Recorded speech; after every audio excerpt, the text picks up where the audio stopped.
Welcome to my channel blogger with বাবাইতে তোমাদের সবাইকে স্বাগত জানাচ্ছি।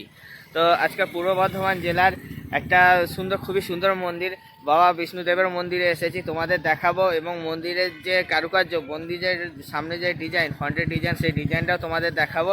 আশা করি তোমাদের ভালো লাগবে। তবে এই মন্দিরটা কিন্তু 600 থেকে 650 বছরের পুরনো মন্দির এই মন্দিরটা। তো তোমরা আসলে আশা করি নিজের চোখে দেখলে ভালো লাগবে। খুবই নামকরা জায়গার মধ্যে এই মন্দিরটা আছে। হ্যাঁ, ঠিকই শুনেছ, মন্দিরটা আছে কঙ্কলেশ্বরী কালী মন্দিরের ঠিক পাশেই আছে এই মন্দিরটা। তোমাদের দেখাচ্ছি, দেখো, আশা করি তোমাদের ভালো লাগবে। তো চলো, লেটস গো। বন্ধুরা, তোমাদের বলেছিলাম যে কঙ্কালেশ্বরী কালীবাড়ির পাশেই আছে। অ্যাকচুয়ালি এইটা দেখতে পাচ্ছ যে প্যান্ডেলটা তৈরি হচ্ছে। তো কঙ্কালেশ্বরী কালীবাড়ির যে এরিয়াটা আছে, এরিয়ার ভিতরেই আছে এই মন্দিরটা খুবই জাগ্রত মন্দির। দেখো, দেখতে পাচ্ছ কিছু জিনিস দেখাচ্ছি যাতে তোমাদের অসুবিধা না হয় বুঝতে। তো এইগুলো কঙ্কালেশ্বরী কালীবাড়ির যে ভিডিও দিয়েছিলাম আগের ভিডিওতেও ছিল, তো ওইগুলোই দেখাচ্ছি যে যাতে তোমাদের বুঝতে অসুবিধা না হয়। তো চলো, এই দেখো এই মন্দিরটা তোমাদের দেখাবো। মন্দিরে যে খোদাই করা জিনিসগুলো আছে সামনের দিকে, তো ওইগুলো তোমাদের দেখাবো। দেখো, তো চলো যাওয়া যাক মন্দিরটার দিকে। খুবই সুন্দর লাগবে আশা করি মন্দিরটা। আর বিষ্ণুদেবের মন্দির আগে কোথাও দেখেছো নাকি অবশ্যই জানিও। তো মন্দিরে যে সামনে কাজ করা আছে, হনুমানজির কাজ করা আছে, তো তোমাদের দেখাবো। যতটা পারবো সামনে গিয়ে তোমাদের দেখাবো, তোমরা দেখবে একটু। আশা করি তোমাদের সবারই ভালো লাগবে। পুরো মন্দির হচ্ছে এইটা। মন্দিরটা ছোট কিন্তু খুবই জাগ্রত মন্দির।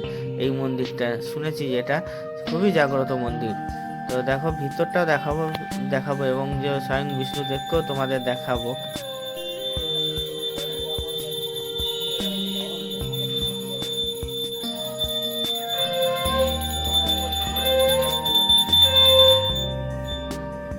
বন্ধুরা, দেখলে যে সময়টা গেছি ওই সময় পুজো হচ্ছিল, তো ভালো সময় গেছি। তোমাদেরকে ঠাকুরকে দেখাবো।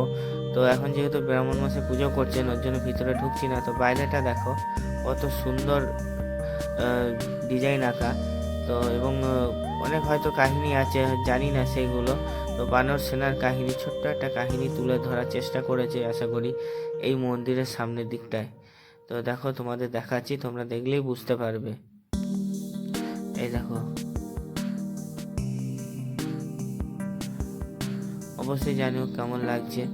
তো বানর সেনার এই কাহিনী দেখে যদি কেউ জানো কমেন্টে অবশ্যই লেখো। তো দেখো,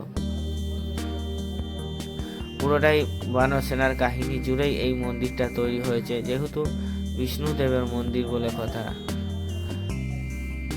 এই কাহিনীগুলো তোমাদের কেমন লাগছে অবশ্যই জানিও। যদি এর মিনিং তোমরা কেউ বুঝতে পারো অবশ্যই বলো, আমিও জানার চেষ্টা করব।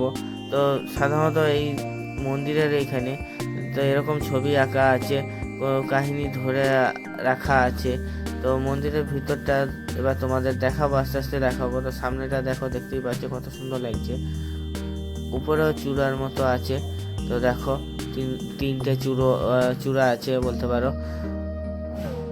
তো আগে যদি তোমরা দেখে থাকো অবশ্যই কমেন্টে জানিও যে তোমরা এরকম বিষ্ণুদেবের মন্দির দেখেছো নাকি আগে কোথাও, অবশ্যই জানাতে ভুলো না। তো চলো সামনের দিকে একটু যাওয়া যাবে, তো ওইটাও তোমাদের একটু শেয়ার করব।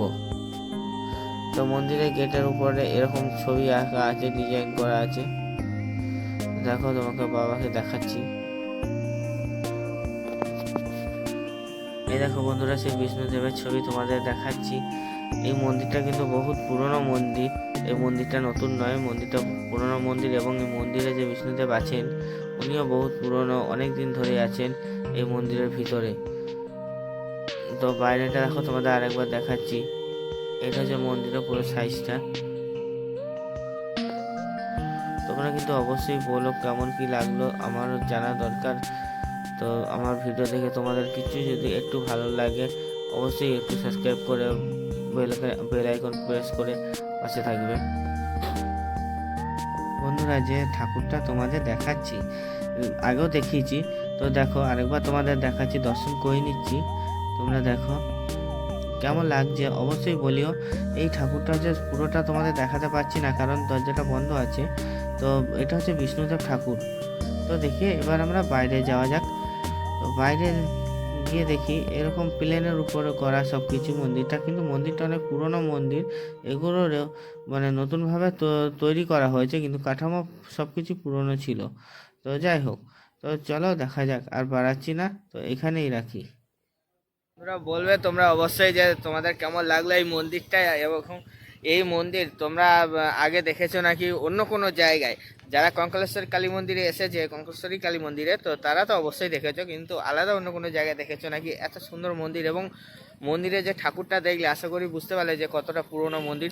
তো যদি ভালো লাগে অবশ্যই লাইক শেয়ার কমেন্ট করে পাশে থাকবে, আমাকে একটু সাপোর্ট ভালোবাসা দিও। আরও ভালো ভালো তোমাদের কন্টেন্ট নিয়ে আসবো এবং আরও সুন্দর সুন্দর কন্টেন্ট তোমাদের দেখাবো, আশা করি তোমাদের ভালো লাগবে। তো এখানেই রাখছি, টাটা।